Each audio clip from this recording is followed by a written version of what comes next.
25 anyos na OFW na minaltrato raw ng kanyang amo sa Saudi Arabia nakauwi na. Nakatutok Russell Simorio.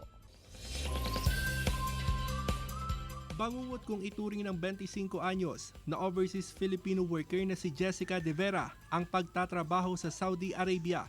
Tubong Barangay Gisang, Mangaldan, Pangasinan si Jessica. September 4 nang makauwi siya sa bansa matapos tulungan ng Municipal Migrant Desk Office. Tapos wala kang oras sa pagkain doon.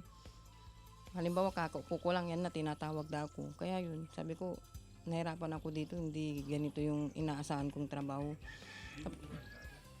Tapos kinukuha niya lahat ng gamit ko. Ikinuwento ni Jessica ang masalimuot niyang karanasan sa Saudi Arabia. Umabot pa raw sa puntong dinuraan at ikinulong umano sa kwarto ng kanyang amo. Wala rin siyang sapat na pahinga dahil ang paglilinis sa dalawang bahay umaabot hanggang alas 3 ng madaling araw. Kahit nagtatrabaho, umiiyak. Siyempre yung ginagawa niyang ganun, pagod na pagod ka na. Tapos duduraan ka pa. Tapos ginagawa mo na nga ng tama yung trabaho mo. Hindi na ako nagrereklamo. Tapos kahit na pagod ako, pinagmamasahe pa ako. Hindi ko naman natrabaho yung magmasahe. Magmamasahe pa ako ng buong katawan niya araw. Ang report na sa akin is hindi na pinapakain. Tapos yun nga at parang pinaguhubad pa.